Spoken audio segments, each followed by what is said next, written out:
Leyes de los exponentes. Para poder trabajar con potencias es muy importante poder conocer las leyes de los exponentes.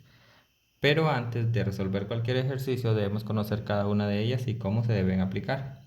Vamos a empezar entonces estudiando la primera ley que se conoce como multiplicación de potencias de igual base.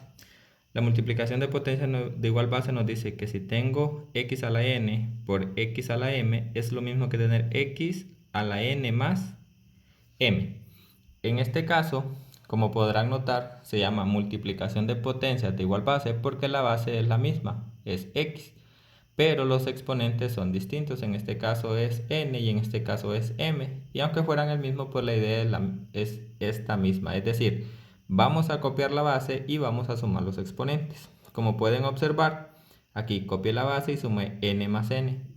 Entonces, si tuviera, por ejemplo, esto traducido con números y no con variables, porque este sería el caso general, tendríamos lo siguiente. Si tenemos 2 elevado a la 3 por 2 elevado a la 5, como pueden notar, acá tengo la misma base y tengo exponente 3 y exponente 5. Entonces, ¿qué es lo que me dice la ley cuando tengo multiplicación de potencias de igual base? Que voy a copiar la base y que voy a sumar los exponentes. 3 más 5 es 8. Por lo tanto, 2 a la 3 por 2 a la 5 es lo mismo que tener 2 elevado a la 8. En el siguiente caso, tenemos la división de potencias de igual base. Y si en la multiplicación de potencias de igual base sumo los exponentes, en la división de potencias de igual base voy a restar los exponentes. Como pueden notar, acá tengo base x y acá también base x y voy a restar estos exponentes. Entonces vamos a decir que esto es x a la n menos m. Entonces, como un caso particular, podríamos tener 3 elevado a la 6 entre 3 elevado a la 2. Como pueden notar, tengo la misma base, entonces, como es una división, voy a copiar la base y voy a restar los exponentes. 6 menos 2, eso es 4. Por lo tanto, sería 3 a la 4. Como tercera ley, vamos a lo que se conoce como potencia de una potencia. Si tengo x a la n elevado a la m, esto es x a la n por m.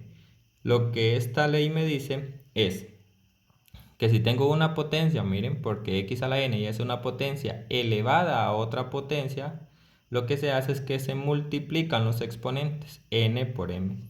Entonces, si yo tengo, por ejemplo, 5 elevado a la 2 y esto está elevado a la 4, en este caso, pues voy a copiar la base, que es 5, y voy a multiplicar los exponentes. 2 por 4, los voy a multiplicar, y eso es 8. Entonces, esta es la potencia de una potencia.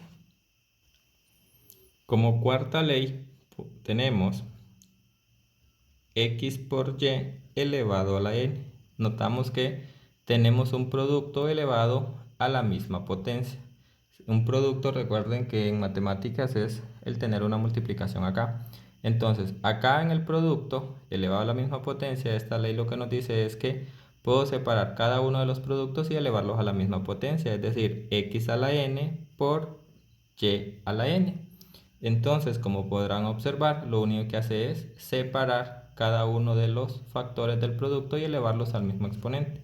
En un ejemplo, si tenemos 3 por 2 elevado a la 4, es lo mismo que tener 3 elevado a la 4 por 2 elevado a la 4. Esto aplica solamente para productos y para cocientes, es decir, para multiplicaciones y para divisiones. Como quinta ley de los exponentes, ya vimos las primeras cuatro. Como quinta ley de los exponentes tenemos, ya vimos cuando es el producto, ahora cuando es el cociente o la división de dos factores elevados a un mismo exponente. Esta me dice que puedo separar tanto el numerador como el denominador y elevar cada uno de ellos al mismo exponente. En este caso tendríamos que x sobre y elevado a la n es lo mismo que tener x a la n sobre y a la n, y ya tendríamos aplicada la propiedad del cociente elevado a un mismo exponente. Si tuviéramos valores, tendríamos que 3 medios elevado a la 5 debe ser lo mismo que 3 elevado a la 5 sobre 2 elevado a la 5. Los podemos separar. Ahora bien, como sexta propiedad, sexta ley de los exponentes, tenemos las exponentes para negativos. Por ejemplo, x elevado a la negativo n.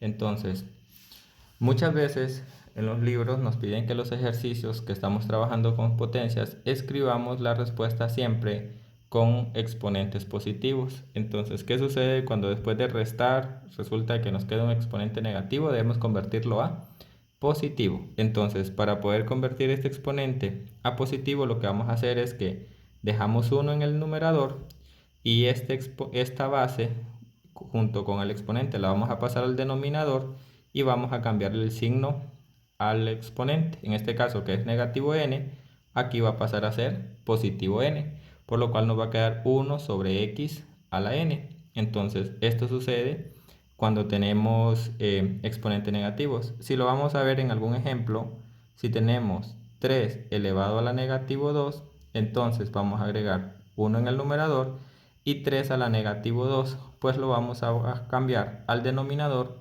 pero le vamos a cambiar el signo al exponente. De negativo va a pasar a ser positivo. Ahora bien, ¿qué sucede cuando tenemos una fracción elevada a un exponente negativo?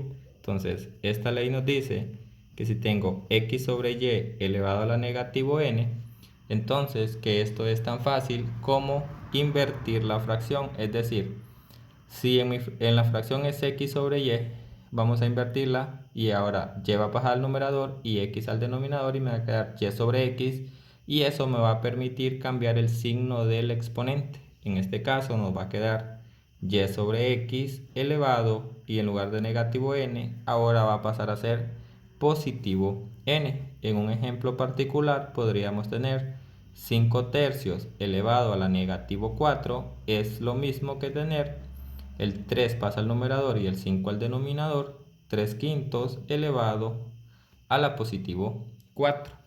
Y ahora, como algunas pues tienen algunas pequeñas variaciones, algunas de estas leyes, pero nosotros vamos a estudiar estas 8.